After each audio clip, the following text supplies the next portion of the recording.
So we've discussed the story and engineering behind the SS Kaiser Wilhelm II. Well, today we're going to take a look at her passenger accommodations and the way her interior spaces were laid out.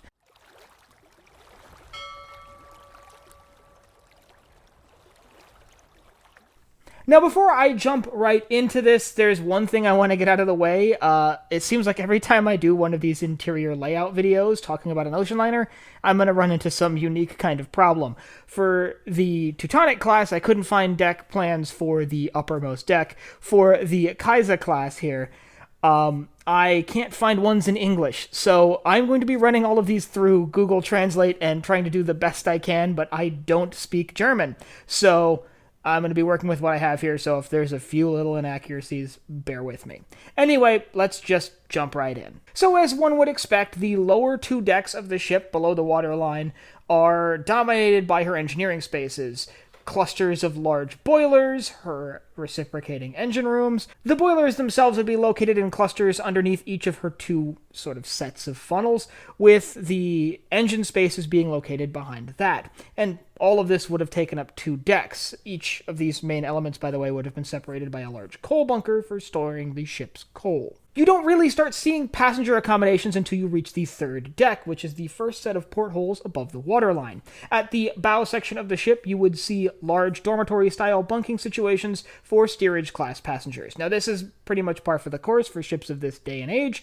This was present on all British liners, and the German liners were simply following suit. So the first four compartments on this deck would have been primarily dormitory-style bunking for steerage-class passengers. The midsection of the ship is primarily crew facilities on this deck, so you have bunking facilities for firemen, cooks, people tied to the galley, as well as some of the chutes that run down into coal bunkers, and some extensions of some of the larger coal bunkers actually bump up onto this deck as well. Behind the engine segment, on the aftmost part of this deck, you have some second-class accommodations. Now, second-class accommodations on the ship were not that bad. Each one of them would have had their own cabin with 2 to 4 bunks, allowing a family to travel together. Moving up to the fourth deck, which would be the second row of portholes above the waterline, you have, starting at the front of the ship in the first few compartments, more dormitory-style bunking for steerage-class passengers. Aft of that, however, starting right about here on the ship, you have the first of the first-class accommodations. These are mostly first-class cabins, and they're the smaller first-class cabins.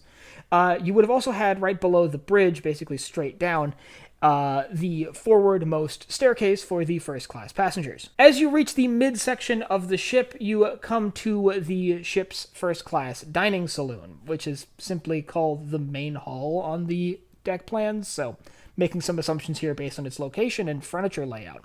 This large dining hall served as a focal point for first-class passengers and would have been where they ate most of their meals. Its large domed ceiling would be one of the centerpieces of the ship as a whole. At the aft end of this dining hall is the bottom of the aft set of main stairs for the first-class passengers. Immediately behind that, you have more crew accommodations. These mostly surround the galley, so these would be chefs, cooks, people intended to work with the food supplies on board. And in that area, there's also a large dining hall for crew and maybe some third-class passengers, but I believe this dining hall was intended for crew. But as you get to the back of the ship in this aftermost section of the vessel, you get the second-class dining saloon, which serves basically the same function as the first-class dining saloon. A focal point for second-class passengers and somewhere for them to eat all of their meals. And after that would be a few more second-class cabins. Moving up to the fifth deck here, we get to the section of the ship at the very top of the hull.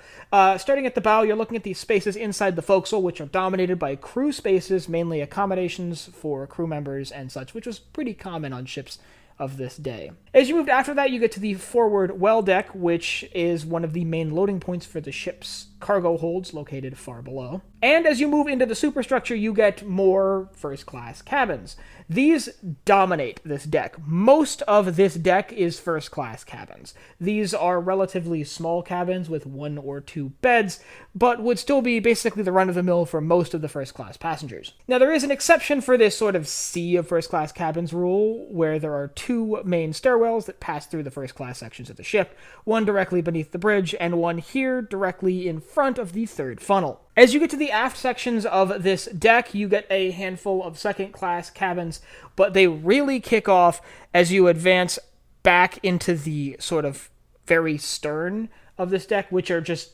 entirely second-class cabins. So this deck is mostly just sleeping accommodations for passengers. Moving up to the sixth deck on board, you start with the top of the forecastle, which contains the engines and docking equipment. As we move aft from that, however, we get to some more interesting things. At the very front of this deck is the reading room, which would have been where mostly women go after dinner. Immediately aft of that would be the forwardmost set of stairwells for first-class passengers. And along either side, immediately aft of the stairwells, would be a large number of cabins that appeared to be first-class cabins. Now, the room immediately behind that, which does have a large skylight, is a bit confusing. The label on the diagram simply labels it the meeting hall, but I believe it's actually the first-class lounge, or at least the German equivalent of a first-class lounge on a British liner. This would have been sort of a mixed-gender space for both groups to mingle following dinner, and a place where a lot of passengers would lounge during the day. Behind that would be two long corridors that connect back to the smoking room, which would have been where most of the men go after dinner. These sort of social etiquettes here shouldn't really surprise anyone familiar with British ships at the time, most of which followed a similar sort of gender-segregated mentality to lounge spaces on board. As we move aft of that, there are two large pass-throughs for ventilation from the engine rooms, which, by the way, have proceeded basically through all of these decks, followed by a handful of second-class cabins. That leads us to the aft well deck, where there's another cargo hatch leading down to some cargo stores in the stern, primarily used for food supplies, but there is some cargo back there as well. And the very back, inside this element of superstructure at the stern of the ship, is the second-class lounge, which would be where second-class passengers could go to relax during the day or immediately following dinner. That brings us up to boat deck. Now, at the front of boat deck, and within this element of superstructure here, in between the two clusters of funnels, are cabins. These are likely officers' cabins for the captain, first officer, so on and so forth. Most of the navigation crew would have operated out of there, and it's likely where they installed her wireless telegraph room once that was added to the ship. Beyond that, most of this deck is just dominated by lifeboats. It is boat deck, after all. And the only thing higher than that is the ship's bridge, which, once again, I shouldn't need to explain what the bridge is for. It's for navigation, where the navigational officers would command and navigate the vessel. And that rounds out our discussion about the interior layout of the Kaiser-Class. While it would vary a little bit from ship to ship, they would generally follow this same layout design, as it was easy to just basically copy and paste the floor plan and make little modifications as need be. If you'd like to learn about the story of the SS Kaiser Wilhelm II, the first ship in this class, or the engineering elements of the ship that made it so different from the British ships that had come before, I'll leave a link up here to a playlist I'm building all about the Kaiser class of liners. And remember, if you enjoyed this video, to head down below, hit the like button, the subscribe button, and the bell icon so you get notified when I upload new videos. So for Barbettes and Binnacles, I'm Colin, and I will see you next time.